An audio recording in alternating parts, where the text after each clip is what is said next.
and welcome to the Great Focus Forum.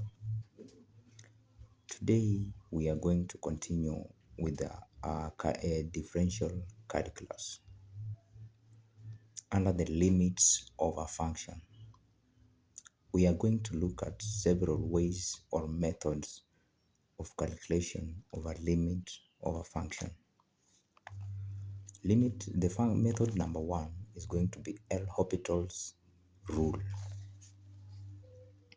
Under this, you have to note that for you to use Hopital'S method to calculate the limit of a function, then you have to differentiate each of the function individually. Let us look for this example. Example number one says the limit when x approaches 3, x cubed minus 27 out of 3x minus 3. Then, as we have said, each function is differentiated individually. Let us differentiate this function x cubic. When we differentiate this one, is going to be 3x squared minus, when we differentiate this constant, we are going to have as 0. Then divide by, when we differentiate this one, is going to be 1 minus. This constant, when we differentiate 3 as a constant, we shall have 0. So at the end, we shall still remain with 3x squared. In reaching there, we have to replace the value of x as the limit by saying 3 into 3 but squared. So this one will be 3 multiplied by 9. Our answer will be 27. That is a simple way of calculating limits of a function using the Hopital'S method. Let us look for the second example, whereby we have been given the limit of a function given as x approaches 0. Then we have the 8 sine 8x divided by 3.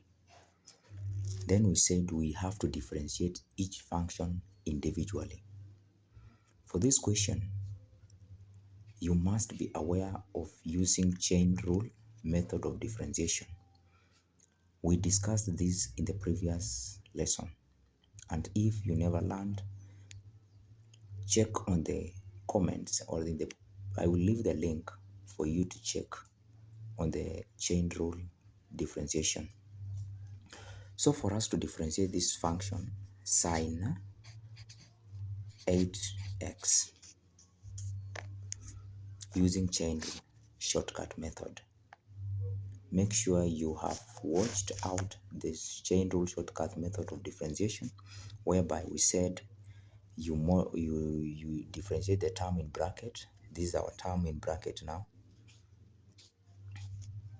Then you repeat the term in bracket, subtract 1 from the power, as we said in the previous class using chain rule. So here we are going to have, when we differentiate the term in bracket, we shall have 8 dot.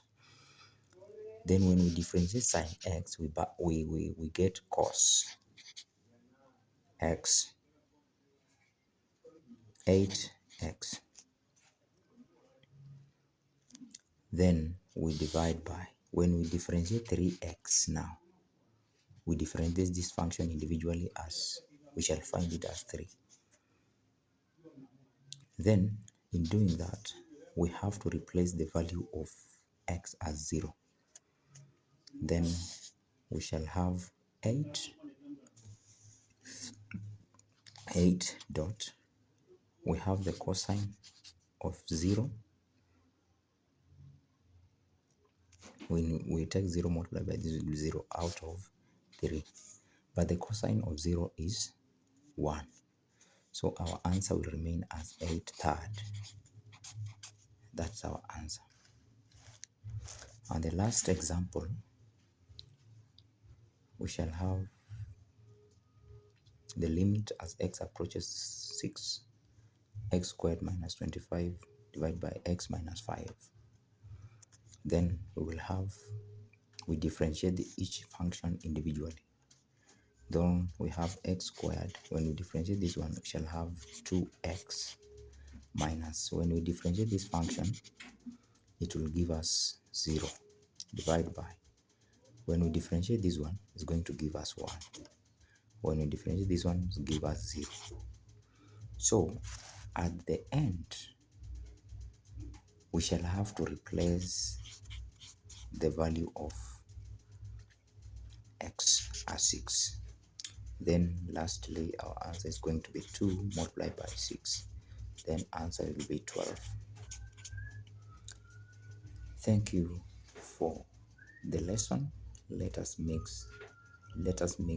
in the next class. Bye bye.